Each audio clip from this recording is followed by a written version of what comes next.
பத்தி பார்க்க போறோம். யார் அப்படின்னா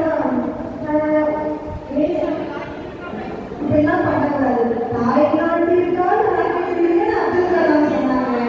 அதுக்காக கிளாஸ் ரூம்ல இப்படிலாம் பண்ணக்கூடாது. சரிங்களா? இப்படிலாம் விடணும், இப்படி வீதியில விடக்கூடாது. சரிங்களா? நல்ல பிள்ளைங்களா இருக்கணும். ரொம்ப நல்ல பேப்பர்லாம் இடிச்சு போடக்கூடாது.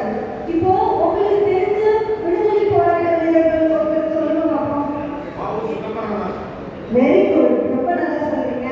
அவர் ரொம்ப அருமையா சொல்றீங்க. வேலுநாச்சியார், சூப்பர். இப்போ